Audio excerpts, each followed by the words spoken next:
Hiya, and welcome back to Adastra,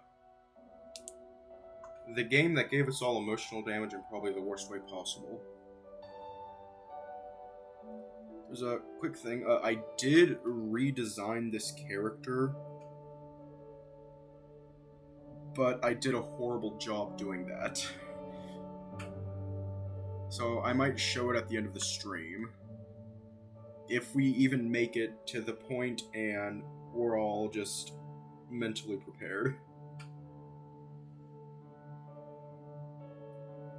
Like I said, just mentally prepare yourself, because I think this is where shit gets real.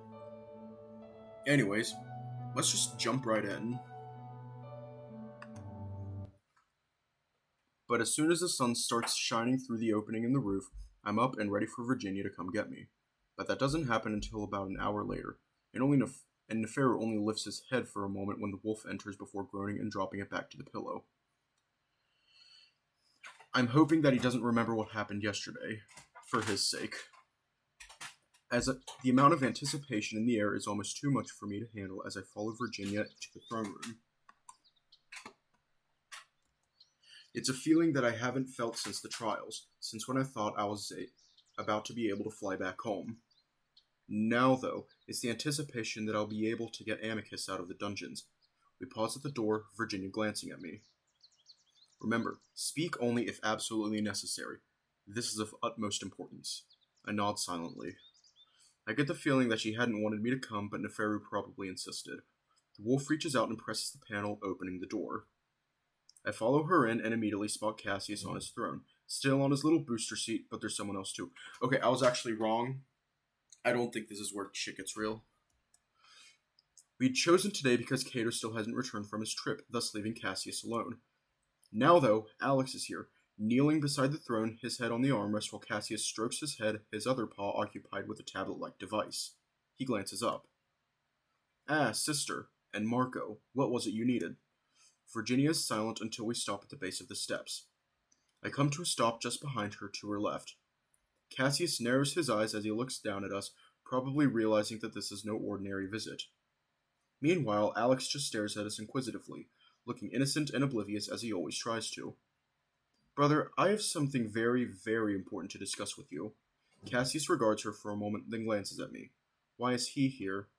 It involves him. It involves all of us, actually. Cassius frowns deeply, expression growing more and more sour. And what is it, Virginia? Virginia takes a deep breath. Cassius, you must abdicate. It takes Cassius a moment to take that in. When he does, his eyes widen and his nostrils flare, leaning back in his throne like he's been slapped. Excuse me? I wonder if this is the best way to go about telling Cassius that we're about to try and take the throne from him. I look around, wondering if there are any drones that he might use to blast us with. Cassius, we all know that this is illegitimate. You must consider— Enough! I will hear no talk of this, from my own sister no less. Leave at once. Young Wolf is shaking in his seat, wide-eyed, ears flat. Well, you must hear it. I must not. I followed every protocol. I am in my rightful place. Leave now, or I will have the drones escort you. Alex is sitting up straight now, staring at us, his ears perked, and I kind of wish that we could have had him leave the room. Virginia remains calm, simply gazing back up at Cassius with an almost stoic look. Brother, you must hear it because we have proof of your deception. Cassius seems to have recovered from his initial shock, though he's still trembling a bit, chest heaving for breath. What proof? Virginia takes a deep breath. You know that we already know about the staging, but we have footage of the third trial. All of it. Cassius stays quiet, unsure of what to say. We have contacts in Adastra that will release to the public tomorrow evening. Cassius swallows hard. I will close the news channels. Not only to the news channels, but in portable formats as well that may be copied and spread. You will not be able to stop all of it. Cassius opens his mouth, then closes it, then opens it again, then closes it. He didn't see this coming. Finally, his shoulders drop and he stares at the floor. Virginia, how could you do this to me? Virginia frowns, actually looking a bit sad. How could you take the throne in such a dishonest manner? Mother taught you better. Do not speak of Mother. Cassius's response is instant and angry before he deflates again. The silence stretches out for a while before Virginia speaks again. I know you, Cass. I know you're an honest, honorable wolf. I know you don't want the emperorship like this. Cassius goes on staring off into space. Do you even want to be Emperor Cassius? Virginia looks sharply over at me, but I ignore her for now, looking right up at Cassius. He turns his gaze slowly to me. What sort of question is that? Remember when we saw the parents together? Cassius instantly bristles, his ears turning a deep red. You remember what they said, right? I don't remember. Sure, anyway, you know what the parents think, what they want. Just listen to them. They only want what's best for the Empire. Cassius closes his eyes, taking a deep breath. Why are you doing this to me? He says it quietly, and I'm not sure if he's talking to me, Virginia, or the both of us. Because we also want what's best for the Empire, Cassius, and that involves a legitimate empire that sits rightfully upon the throne. I can't just abdicate. How many emperors have even done that? The humiliation would be too great. For the first time, I hear some resignation in Cassius's voice, and I actually do believe that he doesn't want this empire anymore. I jump in again. We can make up any story you want, Cassius. It doesn't have to be a shameful thing.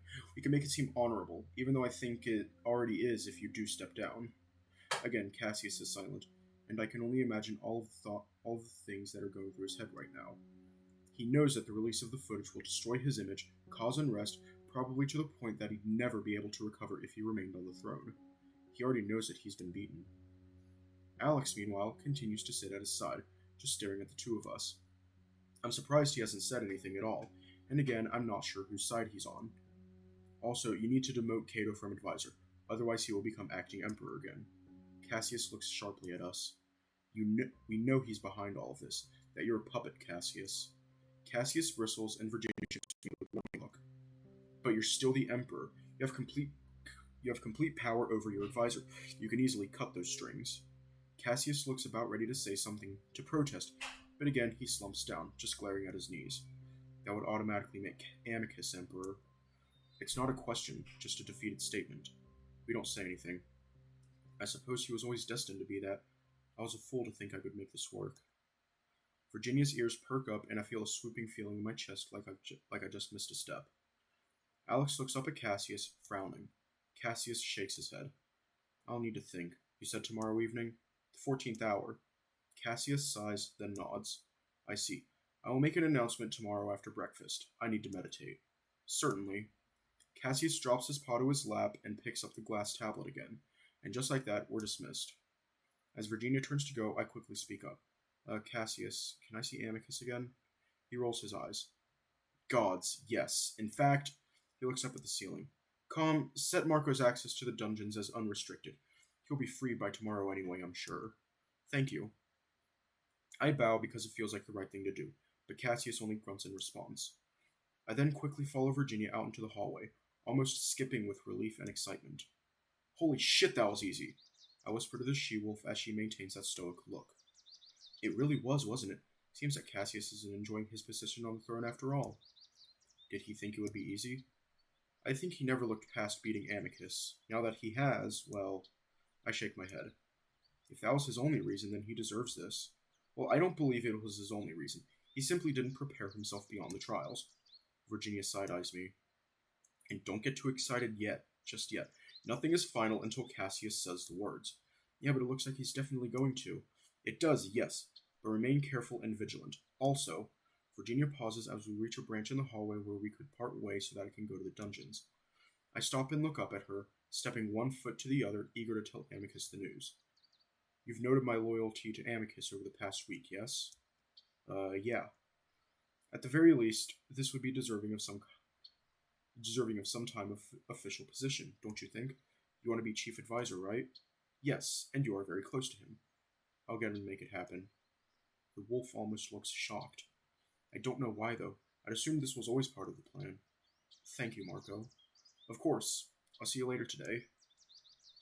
I leave the wolf standing there, trying not to walk too fast on my way to the dungeons. Amicus is shocked when I tell him the news, obviously, but like Virginia, he tells me to stay cautious. Anything can happen between now and when Cassius makes the announcement. And we're definitely not guaranteed an abdication during said announcement. Either way, I promise Amicus to come back down first thing in the morning to tell him the news. I leave in good spirits, and I catch Amicus's tail wagging more than it usually does. We might actually be at the end of this nightmare. Marco. Marco. Huh? I stare at the ceiling, wondering for a moment where I am. Margot, your presence is requested at breakfast. Holy fuck, it's happening. What? I try to focus, the memories of last night slowly coming back to me. I'd returned to Virginia and Nefaru having a drink to celebrate our tentative victory. I'd joined them, and maybe I had too much. It's a bit blurry, but the splitting headache is evidence enough. Then I remember that calm woke me up. Wait, breakfast? Yes, your presence is requested immediately. I hadn't had breakfast with the family since Amicus was imprisoned. Well, why would they request me now? That gets me nervous, knowing what's about to happen today. I look over to once again see Nefaru sleeping in his bed, his fur uncharacteristically mussed up, just like yesterday morning. Quickly, I jump out of bed, throwing on my robes and trying to straighten out my hair as I hurry out and towards the dining room. I wonder if maybe Amicus is already out of the dungeons. Maybe he's the one requesting my presence? But as I reach the door, I realize that's not the case. Virginia, Cassius, and Cato sit on the beds while Alex kneels in front of Cassius. As I walk in, I can immediately tell that something's off. The air is tense. I come to a gradual stop, unsure of what to do as the rest of them glance up at me. That Marco? How nice of you to join us. Would you care to serve us our food and drink, please? Something is very wrong here. Did Cassius tell Cato about what happened? There's not much else I can do except walk over to kneel beside Alex, reaching out to begin serving the wolves. It's completely silent as all of them just watch me fumbling around with the food. Finally, Virginia breaks the silence. Cato, is there a reason you called us all to breakfast? Cato turns his head in Virginia's direction. Can't I enjoy a meal with the royal siblings? I simply wanted to discuss my trip with you. Oh, I see. It's just been so long since we've had a scheduled breakfast. It may be a good habit to get back into, wouldn't you agree, Emperor Cassius? Oh, yes, definitely, Cato. How was your trip? Wonderful. I had the pleasure of visiting Ad Rote, being the entertainment capital of Adastra. I had such a good time observing the place, despite my inability to observe.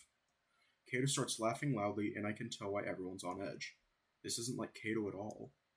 I set out a plate for Cato, while Alex does the same for Cassius, and while he's working on Virginia's plate, Cato shifts.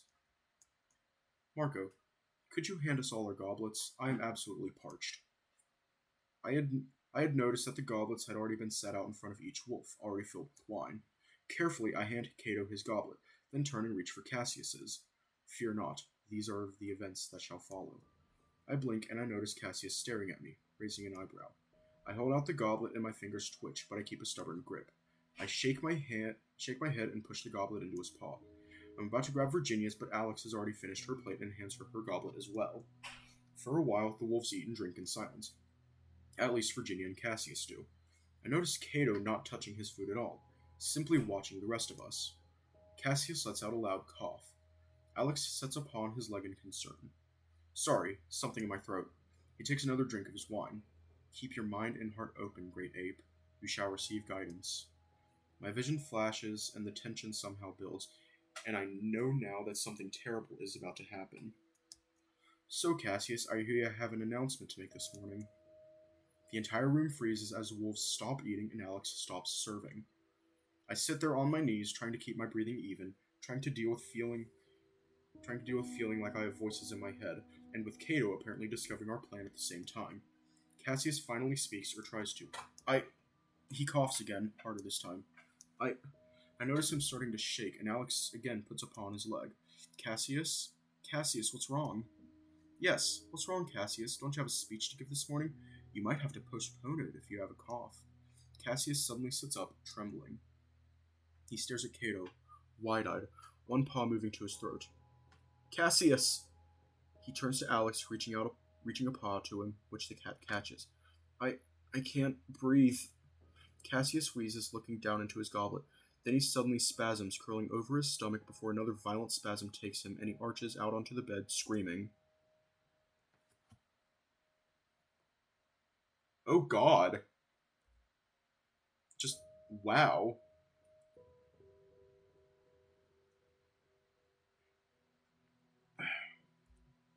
It's a hideous sound, full of agony.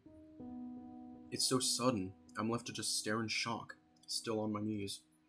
Virginia stands up, moving around her bed to get closer to Cassius. Meanwhile, Alex screams as well, staring in horror at Cassius. Cass, what is it? What happened? Cassius just writhes under him.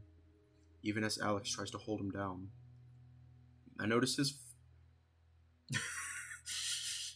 It is kind of dramatic. I notice his mouth foaming, red from the wine, the goblet still held in his paw before he drops it, spilling it to the bed and the floor. Cass! Alex's voice is filled with despair, probably realizing at the same time I do that Cassius has been poisoned, that he might be dying. Oh dear, are you cramping, Cassius? Perhaps you ate too fast. The hair rises on the back of my neck as I sense Cato sitting behind me. He'd found out about our plan. He'd put a stop to it just like that. Cato, this was too far. Was it the wine? Excuse me, what? I almost don't register what Alex just said, but that's when I feel Cato get up behind me. In a few steps, he's standing over Alex and Cassius before he swings a paw hard into Alex's face. It sends the small cat flying so far that he's thrown up against the wall. He crumples there, unmoving. Virginia ducks when this happens, but bravely moves forward, grabbing Cassius and turning him over onto his stomach. For a moment, I think Cato is going to do the same to her, but he seems to get himself under control. Was it the wine, then? Well, who served it? He looks around inquisitively, even while Virginia sticks her fingers into Cassius's mouth, shoving them deep until the screaming wolf lets out a retch. Cato's eyes settle on me. What did you put in his drink, Simeon? I stay there on my knees, dumbfounded. Then there's a splattering sound as Cassius vomits up his breakfast, tinged red from the wine. Virginia stubbornly continues to gag him, forcing out every little bit that she can. Well, I suppose we'll have to investigate, won't we? Calm, send a medical ship from Adastra City. Tell them the Emperor has been poisoned. Yes, Virginia. Cato looks down at me, then before I can move, he reaches out and grabs up my arm. I've felt the power of a wolf before, main one being Amicus, of course, but this is different.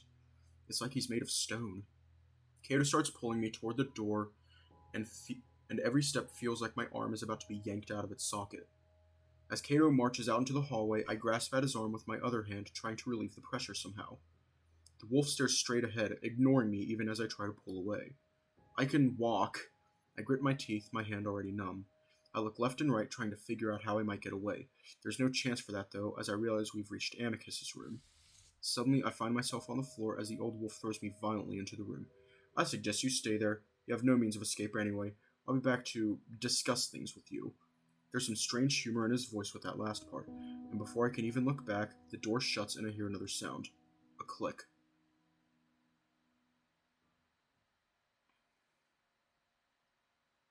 I sit in Amicus's room in stunned silence for a long, long time. I still haven't been able to comprehend the series of events that had just unfolded. All I can piece together was that Alex, for whatever reason, had tipped Cato off as to what we were planning. I suppose the cat hadn't expected Cato to use such drastic measures, judging by his reaction, but he'd wanted to put a stop to our plans just the same. I don't bother myself with trying to figure out Alex's motives anymore, though. Instead, I'm left to sit here and wonder if there's anything I can possibly do to get out of this. I soon find out that the clicking sound was the door locking. I suppose that means Cato is the acting emperor again, with Cassius either incapacitated or even dead.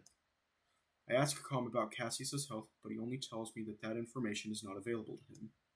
So I wait, sitting on the couch for hours, wondering if the next time the door slides open, it will be my death. I need Amicus. These thoughts become too much for me, and I have to get up to walk around, trying hard not to hyperventilate. Maybe Nefer will be able to do something. He must have heard about what happened by now, unless Cato did something to him as well. With a deep breath, I push past the curtain and out onto the balcony. It's already late afternoon, but that's not what catches my attention. Instead, it's a smoke rising over the city, the sun shining behind it all to give it a strange red glow. I stare, wondering what possibly could have happened in the short time between this morning and now. Calm? Yes, Marco. Why is there smoke over Adastra City? There's a pause. Here's what I found. At approximately the 11th hour, Cato proclaimed himself Emperor of Adastra shortly after Emperor Cassius was poisoned by a child pet. Cato then dissolved the triumvirate and assumed absolute control of the empire. There are destructive riots in all 7 major cities. Is Cassius alive? That information is not available to me, Marco. I sigh and stare down at the water, feeling sick. I wonder how much of this is my fault. At least a little bit, if not all of it, for just being here in the first place. And now that Cato's framing me, I'm going to die. My vision blurs with tears before one drops down into the sloshing lake below me. And then I remember. I deleted my profile from Com's database. I try to remember what I was told about how exactly it works, something to do with the AI's security system. While he might be able to deduce what room I'm in based on my voice, he should be blind to my exact location. That would mean having the boundaries of the palace shouldn't. That would mean leaving the boundaries of the palace shouldn't alert anything. Maybe if I experimentally stick an arm over the railing, then a leg, and before I know, I'm on the other side of the balcony, the lake sloshing below me. I think about what I can do. I could swim for the shore, make a run for Adastra City, and maybe find someone to help me. Maybe one of those contacts that Nefero and Virginia keep talking about. I could also just hide somewhere, maybe even on the island until things settle down a bit. Running into a city in chaos probably wouldn't be the best move. But I already know what I'm going to do. I'm not going to leave the palace. I'm going to find a way back in. I need to get to Amicus. I need to tell him what happened, and figure out a way to fall back on our last resort. My stomach twists at the idea, but I know that we're out of choices now. With that, I look down at the water and let go. I plunge into the water with a splash, the cold taking my breath away in an instant. Immediately, I realize the mistake of jumping into the lake with a heavy rope. I'm able to kick out of the loose-fitting garment within a few seconds, though, and I start swimming around the edge of the balcony toward the shore. It's not that far, but I start to worry as I feel my arms and legs burn from the strain, and even though the beach is right in front of me, it seems to take longer than it should for my feet to touch ground. Just as my limbs start to give out, I feel the sandy bottom of the lake against my toes. I gasp with relief, struggling through the deeper end of the shallows before stumbling to my hands and knees, forcing myself to move forward until I reach the beach. Even now, in this moment of desperation, I have to lay out in the sand for a moment, gasping for breath as I feel my numbed limbs come slowly back to life. I suppose all the anxiety and no food all day have left me feeling weak. I finally realize how exposed I am out here, how easy it would be for someone to see me from the gardens, or even from the windows of the palace. With a grunt, I force myself to roll over and start crawling for the tree line in the garden, so that I can at least have some cover. As I crouch there just in my underwear, still trying to catch my breath, I realize how quiet it is out here. Again, it's a striking contrast to how violently things had just changed hours ago. Finally, after a deep breath, I start pushing my way through the gardens, walking through the foliage rather than using the path. I doubt anyone's taking a garden stroll considering what's happened, but the one thing I've learned is that no one's predictable here. So I try to keep hidden, using the large exotic-looking plants as cover before leaping across paths and ducking into the plant life again. As I get closer to the palace, I try to think about how I'm going to do this. With any luck, no one's actually in the palace. It would make sense after what happened. If anyone is in the palace, I just have to hope they aren't Kato. There's also the problem of actually getting Amicus out of the dungeons. While I might be blind to calm, Amicus definitely isn't. I need to get to Nefero. He would definitely know about what's happened by now. Maybe we could come up with a plan if he doesn't have one already. He always seems to know what to do. Well, usually. I just have to hope that something hasn't happened to him. So, as I come up to the palace entrance, I look around, the quiet starting to become unnerving. I don't see anyone, so, swallowing hard, I jog through the entrance of the palace. The cool air of the hallway always hits my damp skin and makes me shiver, both from the cold and the tension. I'm sure to keep close to the walls, always looking ahead to a doorway or pillar that I can duck behind in case I see someone. Luckily, that doesn't happen, and I'm more and more convinced that no one is actually here.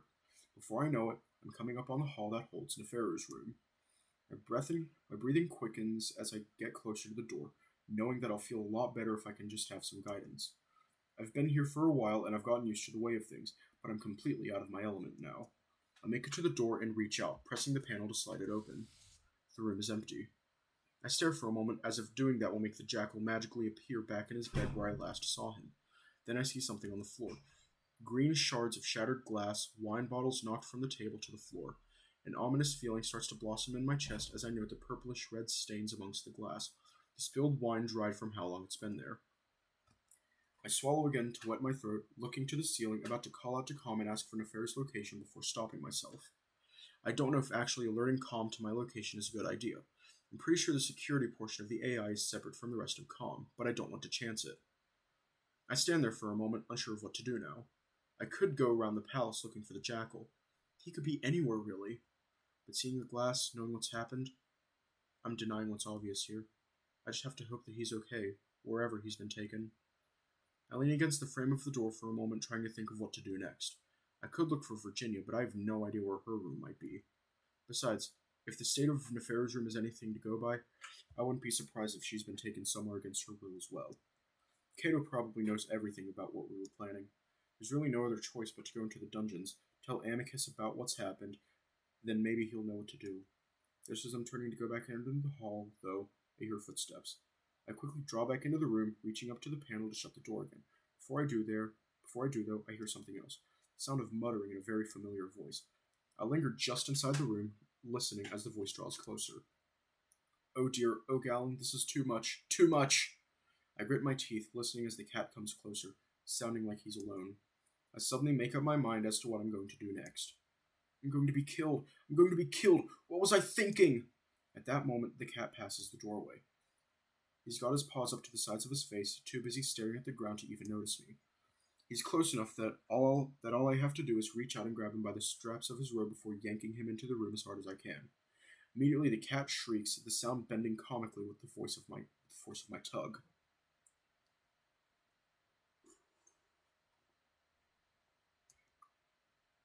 I swing him around toward the middle of the room before turning around to quickly shut the door. Alex is still yelling as he tumbles to the ground, rolling several times before coming to a stop next to the shattered bottles. He curls up there, covering his face as he cowers on the ground. Wait, I'm sorry for whatever it is that I did. The cat continues to grovel before finally peeking through his paws to look up at me. He goes quiet, though he remains feeble, as if deciding if he should still be scared or not. Suddenly, he seems to make up his mind and quickly stands, brushing off imaginary dust as he fixes his face into one of bland disinterest. Oh, Marco, I thought you might be someone else. My apologies. I glare. What reason did you have for grabbing me so roughly? No more bullshitting from you. What the hell is going on? The cat finally stops fidgeting and faces me, though he doesn't make eye contact, staring at the door behind me instead. Well, I'm sure you already know that, don't you? I'm surprised Cato let you out, to be honest. Something about Alex's demeanor, not only the way he's acting now, but the way he's been acting for the past month, gets to me at that moment. I step forward suddenly, and though I want to hit him, I settle with just giving him a hard shove in the chest that sends him stumbling back with a noisy slapping of his sandals on the stone floor. What the fuck, Alex? He windmills his arms, trying to catch his balance, and when he finally does, he brings his paws up to his chest, his ears pinned back and claws unsheathed. I don't know if Alex is any good at fighting, but I'd rather not get raked by those things, so I hold off on giving him another shove. Besides, he's looking scared again, staring at me wide-eyed. Don't touch me! I grit my teeth, forcing myself not to do it again. Then tell me what it is you're doing. Why did you do this? What? This time I step forward and raise my fist threateningly, and immediately the cat covers his face, cowering. I realize then that Alex probably doesn't have any fighting skills at all, that he might actually be a coward rather than just pretending to be one. This realization cools my desire to really hurt the cat.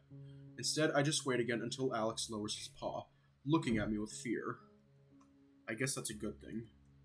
Amicus had told me in the past that the few sapient primates in the Galaxias are really only known for a few things. One being that they can't swim, and the other being their incredible strength.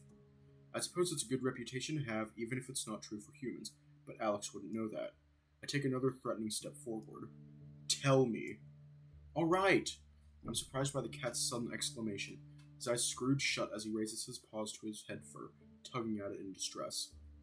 I'll tell you whatever it is you want if you just leave me alone. I'm tired of this goddamn palace and psychopathic wolves and half-developed children. I ignore that jab at me, staring at the cat, waiting. I'll probably be deported soon anyway, if not executed. The cat's voice catches in his throat as he raises a paw to his mouth, seemingly about to cry again. He really is scared. That gives me an idea. Listen, I'm trying to help Amicus to his rightful place on the throne. Maybe if you help me out and Amicus does become emperor, I can work something out for you. You know how close the two of us are. I wait as he tries to gather himself, clasping his paws together before simply looking at the ground. He doesn't say anything, though, so I sigh. Why did you tell Cato about our plan? Alex echoes my sigh, looking away off to the side. There's a lot of Galaxia's politics that you wouldn't understand, Marco. Well, simplify it for me then. I might be half-developed, but I think I'm starting to get the hang of how things work around here. And if I tell you, you'll help me leave this cursed moon? I grit my teeth. Yes. Alex side-eyes me before shaking his head. I became a pet for a single reason. not for ambassadorial or Adastra more for relations, not even to gather intelligence. I mean, originally that was my purpose, but I became close to Cassius over the course of several official meetings and dinners. My department took notice and altered my assignment. The cat goes quiet again. Alright, then what are you here for now? Alex takes a deep breath, then looks me in the eye. Chaos. Oh wait, but that's all the cat says. I frown at him. You're here to create chaos? Alex's voice suddenly becomes monotonous. An unstable government creates an unstable society. Progress is stalled and outward endeavors turn inward. The society worries less about what is happening outside their borders while becoming more concerned with their own issues. It's like he's reciting something that he's heard many times before. Thinking about it, the explanation seems to have some reason to it. Alex's seemingly senseless decisions, shifting alliances, and general odd behavior could be explained by this. He's only here to make things more difficult for the wolves to integrate back into the Galaxias, to prevent them from progressing out of the technological and economic slump they're currently in. He's not just against me, Amicus, Cassius, or even Cato, but rather all of us at once. I think about the billowing smoke over Adastra City, what's probably happening to dozens of cities right now, and I suddenly feel an overwhelming sense of disgust for the cat in front of me. A lot of things have happened on this moon that bothered me, but this particular act of sabotage is probably the worst. Just something about how careless it is, not knowing what will even happen, just that it will hurt the Empire, the people. Alex sees the look on my face and quickly takes a step back, looking away. I understand that it may seem harsh, but it is my duty to Amorpha and the Galaxias as a whole to keep us safe from Adastra. If you knew the history, I assume you started the rumors about the triumvirates, then pinned it on me. I may have started the rumors, but I never implicated you. But you knew that would happen. Alex opens his mouth, then shuts it, looking away again. And after I woke up in the gardens, told you about the doctor, you probably told Cato about our relationship then too. Alex frowns deeply, taking another step back, looking almost like a child that got caught doing something wrong. I feel my face grow hot, not really confident anymore that I'll be able to hold myself back from caving this cat's face in. Maybe later, but this isn't important right now. Even if this creature in front of me is responsible for half my troubles, if not all of them, where is Neferu or Virginia? Alex looks surprised for a moment at the sudden shift in conversation. Well, Virginia is to be married to Cato later today. My stomach lurches at that, but before I can even start to comprehend what that means, Alex goes on. As for Neferu, well, you don't know? I've been locked in Amicus's room all day. I don't know anything. Well, Neferu is scheduled to be executed, I think. I stare. What? When? I'm not completely sure. I woke up in the dining room and saw it on the news channel. No, when is he being executed? I don't know. It was going to be sometime today. But it hasn't happened yet, right? I don't know. Calm. I cut Alex off, not caring anymore about alerting Calm to my location. Yes, Marco? Has Neferu been executed? There's a pause. For a moment, all I can hear is my heartbeat hammering in my ears. For a surreal moment, I feel like I'm going to pass out and I have to square my stance to make sure I don't go falling over. The pause seems longer than normal, like Calm is having trouble finding the information that I asked for. Then, here's what I found. The execution of Neferu, the pharaoh's second son, is to take place in the Royal Amphitheater on the 14th hour for crimes of espionage and conspiracy to murder Emperor Cassius. The execution will be broadcast live on all public. How much time until the 14th hour? 14 minutes and 31 seconds. Shit! What the hell am I supposed to do? That's not enough time at all. Even if I can get to Amicus, I can't get him out in time before... The cat. I turn my eyes on Alex and he immediately backs away again, trembling. Can you get Amicus out of the dungeons? In that moment, I almost slap him, but I stubbornly force my shaking hands to stay at my sides. Can you fucking get him out or not? I think so. Cassius gave me almost unlimited access to Calm's security. My heart leaps in my chest. Then let's go down there and get him the hell out. I turn to the door, but notice Alex is still frozen in the same place. The look on my face makes him cringe again. Yes, but you won't let him in prison or execute me if I do. Alex, I will kill you right now if you don't fucking do what I tell you. The cat jumps and yelps as I scream at him, scrambling to head out the door with me hot on his heels. The cat was at least right about one thing. I should never be a diplomat if that's what he really is. I follow as closely to the cat as possible, practically stepping on his heels. Alex is clearly aware of it as his ears twitch back and forth nervously, trying to inconspicuously glance back at me every now and then. Halfway to the dungeons, though, the PSA system crackles over our heads. Citizens of Adastra, please prepare for an imperial address by Emperor Cato. Alex looks back, but I force him to keep going with some prodding in his back, praying that maybe this won't have to do with the execution, or that Cato might be canceling it altogether. Of course, that's not the case. Citizens, it is a momentous day in the long history of our glorious moon. I shove at Alex's back again. Just run. Alex does as he's told, though he's still not as fast as I'd like to go. After 10,000 years, we are finally choosing our own path. We are taking control of our destiny. I'm beginning to realize that after waiting for so long, unsure of what my own destiny might be. It's going to be decided today, no matter what the outcome might be. And that begins with showing our fellow siblings that we will no longer tolerate their belittling, their false sense of superiority, their arrogance. Alex and I come up on the door that leads down to the dungeons, and the cat awkwardly starts climbing down the ladder, having a great deal of trouble with his robes, and we especially will not tolerate spies, which I have kneeling before me as I speak. Hurry! I yell at the cat as I start sliding down the ladder myself, almost knocking him off as we reach the ground at almost the same time. The offerers of false alliances, the whore of jackals, the flower of Chemia. I follow the stumbling cat through the musty hall of the dungeon, never having been this deep before considering my meetings with Amicus had to take place near the entrance. We reach a cell door and Alex presses a paw to a panel on the wall, a beige marble slab rather than the more glossy black panels above. It opens to a small cramped cell, a bed in one corner, a sink, toilet, and tiny shower in another, and what looks like a desk near the door. Amicus is in the bed, curled up on his side, facing away from us. Amicus! I shove roughly past Alex, sending him to smack face first against the doorframe with a yelp. The big wolf starts to stir before I reach him and throw my arms over him. I feel him jump underneath me, and I know I've just woken him up. He turns his head to look at me. Marco? He sits up against my hugging, automatically wrapping his arms around me. Wait, how did you... He looks over my shoulder. Alex? Amicus, Cato is the Emperor. He's about to execute an affair, and you need to... I choke on my words, only now feeling the weight of the information I'm just dropping on Amicus right now. You need to challenge him to combat. I surprise myself as I suddenly start to cry, realizing my own words as I say them. In that moment, I can see all the confusion, bewilderment, and shock in my wolf's face, his mouth hanging open just slightly. He probably wants to ask me a million questions, but in that space of a few seconds, I see his expression set into one of serious determination. Alright, where is he? The sudden shift from confusion to a sense of duty and confidence actually stops my crying, even as the first tears spill over. The amphitheater! It's happening right now!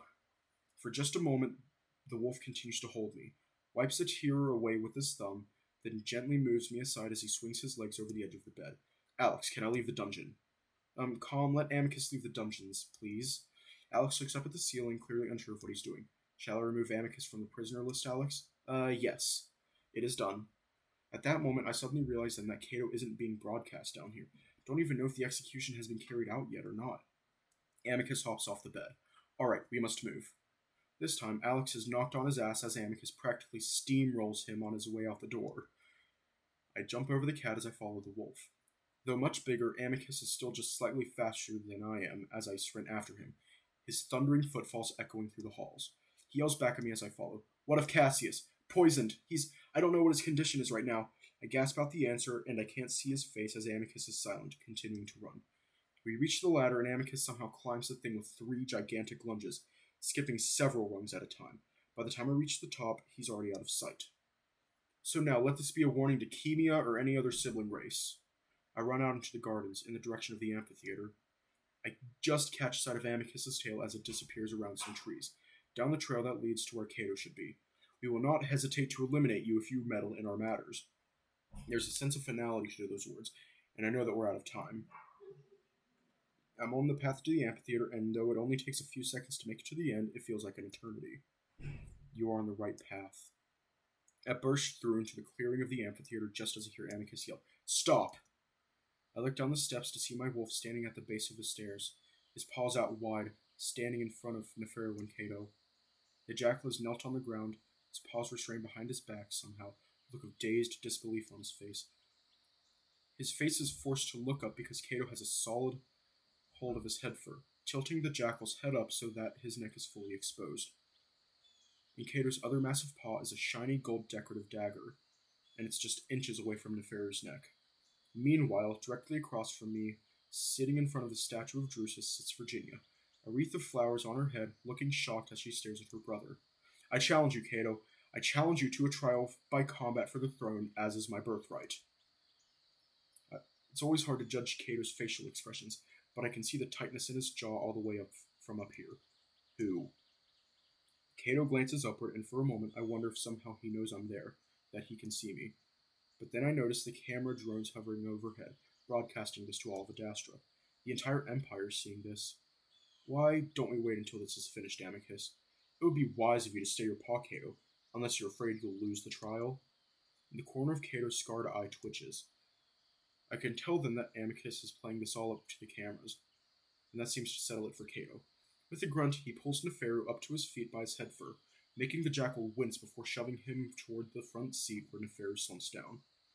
Then the old wolf walks past Amicus, setting the dagger down on the long curved bench as well, across the aisle from Neferu. You know what, Amicus? I think you're right. This is something we should do immediately. We don't want to leave the Empire in limbo for any longer, do we? Amicus watches the other wolf warily as he walks around him to stand in the center of the amphitheater. It's best to settle everything as soon as possible. I know that Cato is referring to all of us. Cassius, Virginia, Neferu, me, and I'm sure Amicus does too. Because he glances back up at me for just a moment. Then let us settle it. Slowly, I start to make my way down the steps, glancing over at Virginia to see that she's sitting up completely straight, staring at Cato and Amicus, her paws clenched in her lap. I move toward Neferu, who's sitting on the front bench, hunched over a bit, and I can see metal glinting where his arms are held back. Alright then, trial by combat. Simple pugnu with no weapons, just teeth and claws. Cato stretches. I'll give you the advantage of sight, Amicus. This should be no trouble for you at all, eh? Even though that's true, Cato still seems very confident, and he has every right to be considering his skill at fighting along with the fact that Amicus has been locked up for several days in a cramped cell. He probably only said that to increase the humiliation if Amicus loses, if he dies. It's then that I start to feel the dread and terror begin to poke through the numbed shock I've been feeling. But somehow, Amicus looks completely calm, and I take some sort of comfort in that. Quietly, I sit down next to Neferu, and he glances over at me. Oh, Marco, what brings you here? Okay, I actually feel sadness coming up. So, though his words are casual, his usual smug demeanor is gone, practically blanked out as he sits there, slightly hunched. Are you okay? I whisper to him, and Neferu takes that as his cue to do so as well. The jackal shrugs his shoulders. Not exactly, no, but I'm alive for the time being, so I suppose I can't ask for much more. I look back into the amphitheater, wishing that I were able to do something more. I try to catch Amicus's eyes, but he keeps his focus on Cato, his own eyes narrowed. He looks confident, prepared, ready for whatever it is that Cato throws at him. But I'm not ready. I'm not ready at all. That brief interaction in the dungeon, those few seconds of holding on to one another, that could be the last time we ever... I blink back tears again, knowing that won't do me any good right now. Are you ready, Amicus? Yes. Then let us begin. Immediately, the two wolves begin to circle each other, paws raised up to their chests, open and ready. The only difference from past pugnu fights I've seen is that they're both baring their teeth. Amicus does it in a way that I've never seen before, not even when he was furious. It's vicious, feral, like I've seen wolves do in nature documentaries. Then they clash. It's so fast that I'm not able to tell who moved first. But one moment they're several feet apart, and the next their paws are clasped together while their jaws snap in the air, both going for the other's throat. Glistening strands of saliva go flying as they both bite and block with their teeth, ears pinned back, making hoarse, angry barking and growling sounds. It's something I've never seen an Adastran wolf do, not even their fake dramas. This feels raw and instinctual, like it's a part of them, something they try to conceal, only to come up to the surface when they're trying to kill. I find myself hugging my chest, feeling as if my heart might explode as I watch Amicus, trying to see if he's hurt, wincing every time I hear the solid thwacks of teeth on teeth. It might have only lasted a few seconds, I can't tell, but finally Amicus pulls back and Cato suddenly lunges in for the other wolf's neck. Time seems to slow, and for a moment, I start to think about what I'm going to do if I lose him. But then Cato's open, fang-filled maw drops down, and so does the rest of him as Amicus sweeps his leg with a powerful kick. Cato goes down hard on his side right in front of me, wheezing before Amicus jumps on him, landing on the older wolf with his knees and a fist to the face. Cato doesn't seem to notice that, though, as he immediately grabs onto Amicus, their paws scrabbling at each other as they both try to find a hold. They're at a stalemate for a while, each one failing to find a good grip as they both twist and turn over each other, making snarling sounds all the while. At some point, I have trouble discerning the two. Their legs and arms seem to blend together as they grip around the other's body. I was never told much about combat to the death, even when I asked Neferu. All I know is that they tend to be very short, but it's already felt like an eternity. Suddenly, I am able to tell them apart as Cato locks Amicus's right arm into a shoulder lock. While I've seen it done before, usually to get the other opponent to tap out, Cato immediately goes all the way, and the quiet of the early evening is shattered with a massive pop and crunching sound. Amicus screams, and I find myself standing without even realizing it. It takes everything I have not to jump in right now, even as Cato leans into the hold, causing Amicus to convulse from the pain. Then Cato lets go, and my wolf curls over onto his side, shaking violently, loosely holding his arm with his other paw. I want to go to him, but Cato is already there, pushing the younger wolf over onto his back. I should have done this a long time ago, pup. I knew this would happen. Amicus tries to fight back with his good arm, even his legs, trying to lock his ankles around Cato's neck, but the old wolf straddles Amicus's waist before slamming a fist hard into his nose. There's a softer crunching sound this time, and Amicus immediately goes limp, eyes vacant, paw falling to his side. I knew Cato was too skilled for Amicus, but for some reason I thought, these are the events that shall happen. You are on the right path. But am I? Marco. Neferu whispers hurriedly at me. Cato hits Amicus again, even though the other wolf has stopped moving, and Amicus jerks under the weight of the slightly larger wolf. Marco, you must run. Cato likely does not know you're here. Amicus's eyes are half closed, unaware for his last moments as Cato pushes his rear down on the other wolf's thighs, giving himself room to reach Amicus's neck. Run to the city, to the woods, anywhere. I shake my head silently. Was this really meant to happen? Why was I put on this path if it ended in my wolf's death? Why aren't the parents helping me? At that moment, the light of the setting sun catches something shiny to my left. I look over and I'm almost blinded by the brilliant reflection of Vita's light on the blade of the dagger. The one that Cato had set aside after almost executing Neferu. Red and blue jewels decorate the handle while the gold blade shines brighter than any metal I've seen before. The rules don't matter. Robotically, I lean over the aisle and grab the dagger by the handle. Marco? I ignore Neferu, and at the same time, I see Virginia directly across from me. Her eyes are wide and she's standing too, but instead of looking at the fight, at Cato's jaws coming closer and closer to Amicus's neck, she's instead looking at me and pointing. She's pointing right at Cato, silently encouraging me to do what I'm about to do. But I don't need encouragement. The rules don't matter. I jump from my seat, the distance so little that I come down practically on top of the wolves.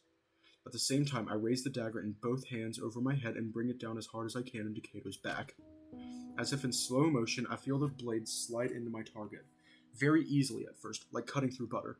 Then suddenly I feel something hard, and there's an odd, muffled, stuttered sound of friction as the blade slows considerably. It continues to sink in, though, in sudden bursts of a few inches at a time. It's only when the hilt reaches Cato's fur that I realize that I might have cut deep into a bone, a rib maybe. Cato howls, suddenly arching back, and I can only hope that was fast enough that he wasn't able to sink his teeth into Amicus's neck. I'm not finished, though, and I tug once, then twice, before I'm able to finally wrench the blade out of the bone. For that split second, Cato begins reaching back awkwardly, unable to find my weapon before I've drawn it back again. Above my head, just before bringing it down as hard as I can right into the right side of Cato's neck, just at the base. This time, the blade sinks in easily, once again all the way to the hilt.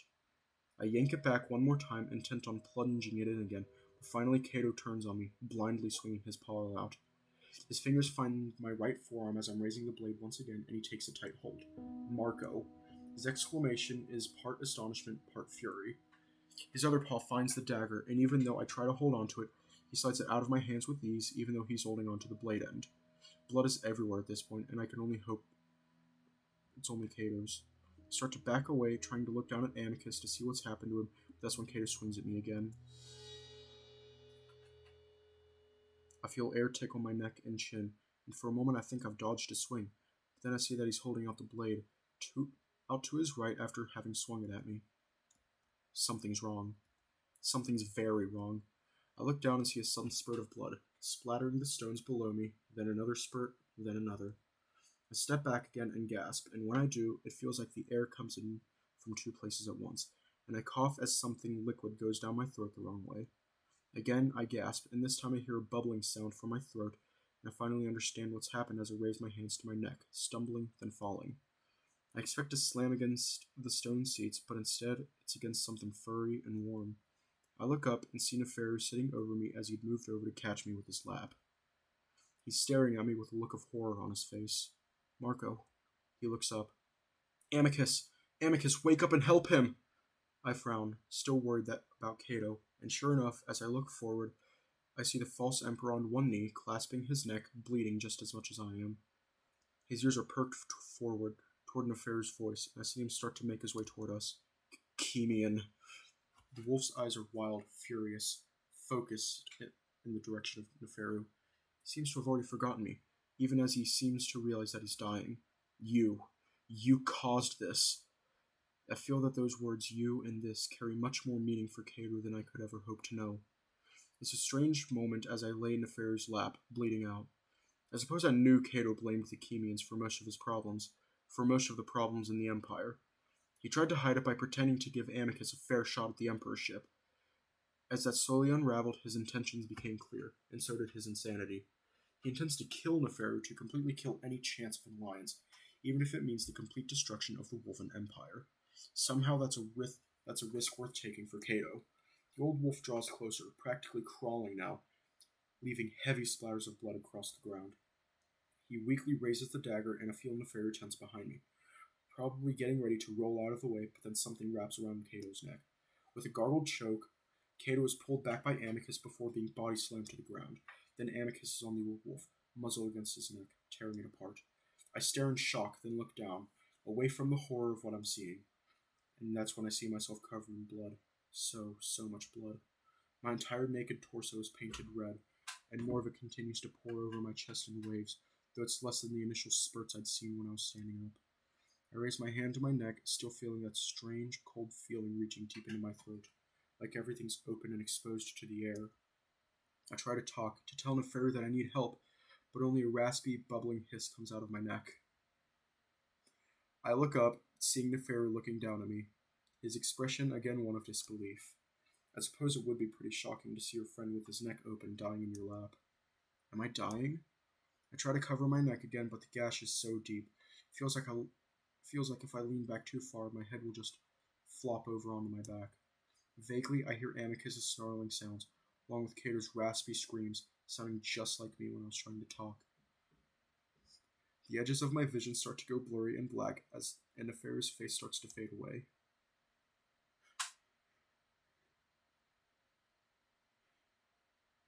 Then suddenly there's a big shift and I wake back up, this time finding Amicus looking down at me.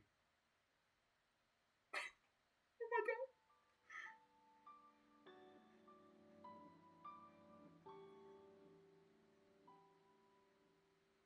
god! An overwhelming sense of relief comes over me. I do get to see my wolf after all. I smile up at him even as he stares at me with a look of complete and utter devastation.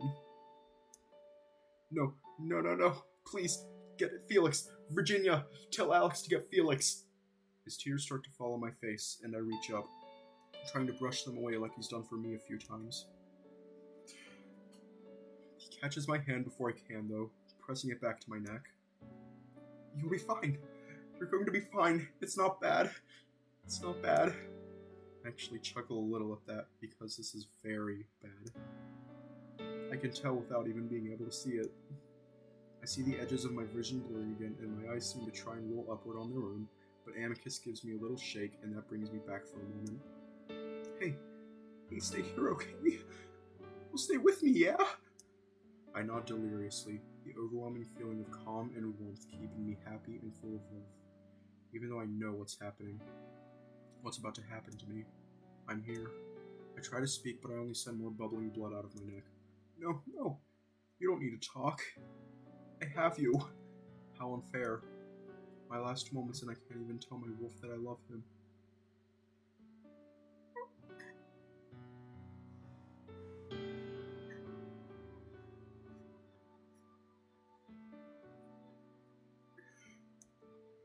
I reach up with my free hand, setting it gently against Amicus's face. I caress his cheek softly, knowingly, and though he holds it against his face with his own free paw, he shakes his head at me. Stop that! You're going to be fine. Felix will heal you. We'll rest in my room. I'll take you to the island. I'll take you to the city. We'll be happy. We'll grow old. Together. The tears start spilling over again, and I just try to keep the smile on my face, show Amicus that I'm okay, that I'm happy, that this is all okay. And though his grief is hard to look at, there's nothing I'd rather be seeing at the end. My wolf's face, framed by the pinkish reds of the sunset. And then, as my eyes start rolling back again, I can't stop them, no matter how hard Amicus shakes me. Marco, no, please!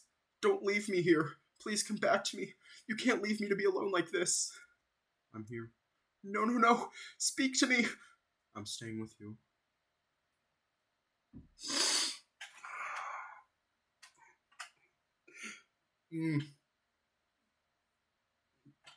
God, I fucking hate that scene. It gives me feelings and I don't appreciate that. Oh my god, I was like legit crying throughout that entire scene.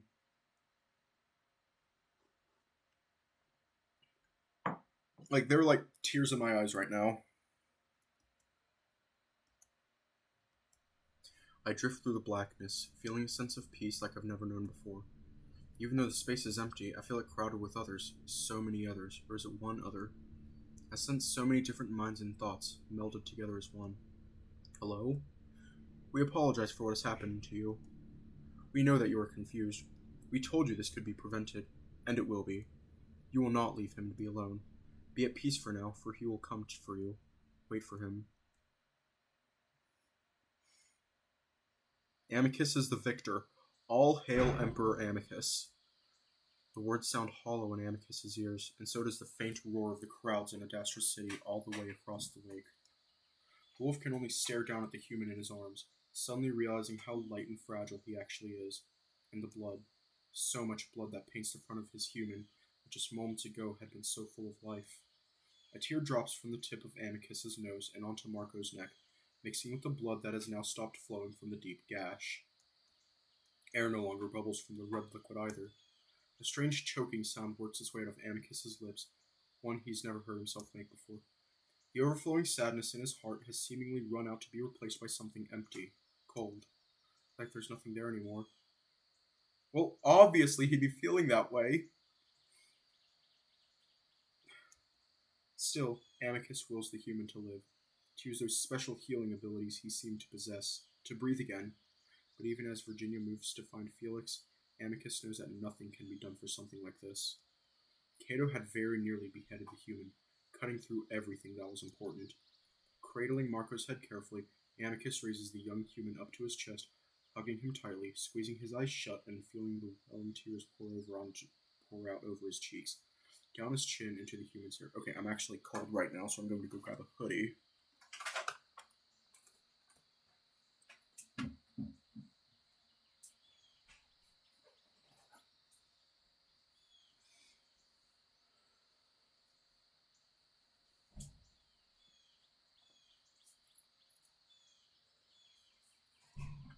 Ugh.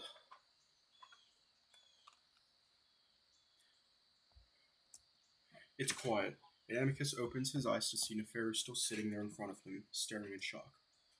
When the jackal meets his eyes, he quickly dips his head, lowering his ears. Amicus, I'm so sorry. The wolf raises his eyes to see a drone just over Neferu's head, hovering as its lens focuses voyeuristically on him, broadcasting his grief to Adastra. But this is nothing like those dramas, the tragedies of romantic death he'd seen play out on the screen so many times before. There is nothing romantic about this, as Amicus is sure his audience is finding it to be right now. This is real death, and the feeling is familiar. It's hollow, empty, suffocating, like being pulled down into a bottomless cold black ocean. It's like when Mother died and Cassius had screamed over her body like a wounded animal. It's like when he heard the news the father had died and how he'd fallen to his knees, clutching his chest and gasping for air like he'd been shot. But this is worse somehow, and Amicus can't even comprehend it. It hits him harder than anything he's felt in his life. Everything is going gray, the color being sucked from his vision, from his life. And even though he's not sobbing now, the tears are flowing freely down his cheeks. He isn't sure how he can recover from this at all. He knows he probably never will. This is his fault. He'd forced the human here. He'd made himself feel better by saying Marco had a choice in the matter, was free to do as he pleased. But that wasn't true at all. He'd taken the human's life, just as Cato had now. Amicus realizes then that he's no different from the wolves he thought himself to be above, that he was more enlightened somehow in trying to hold all sapient life as equal. He's even worse.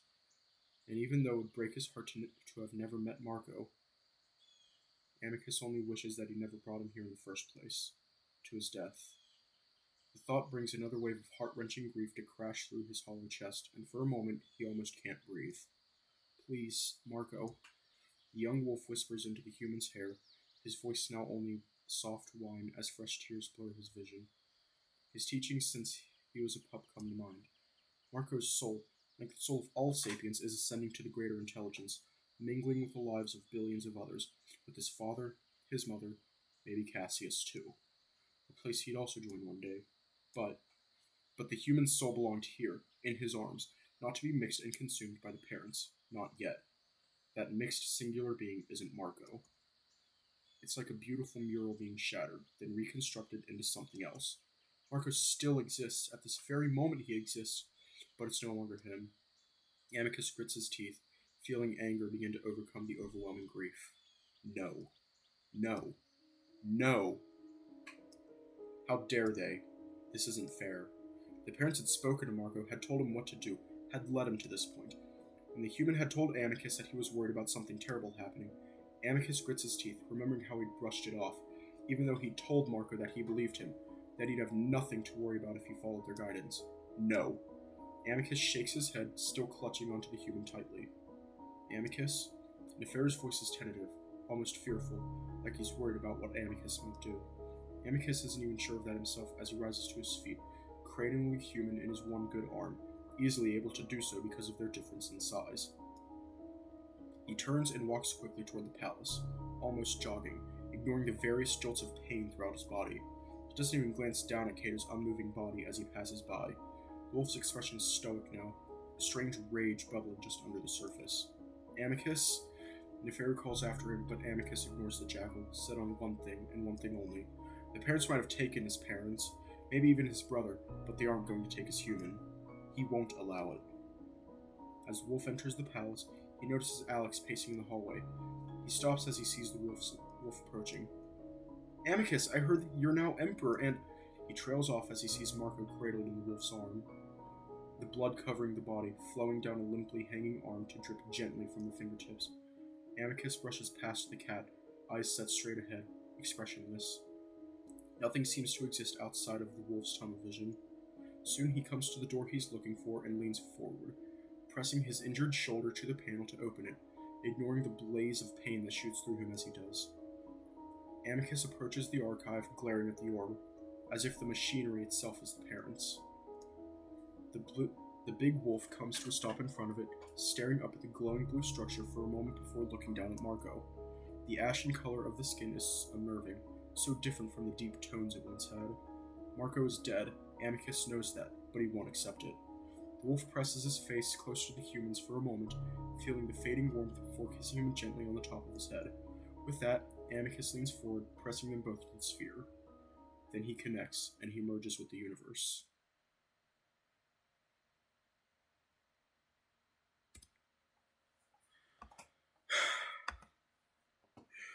We're gonna leave off there.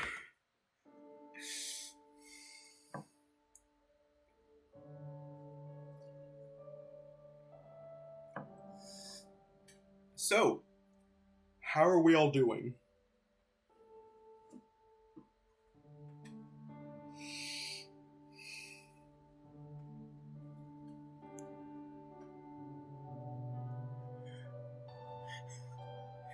I think we're all a little sad right now.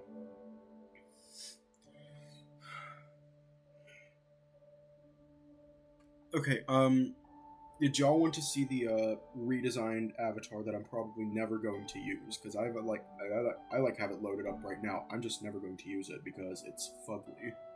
It's fugly with a capital F.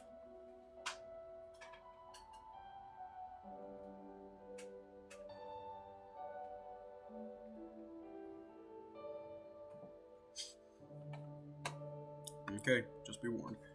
Here's the software, and there we go. Fugly.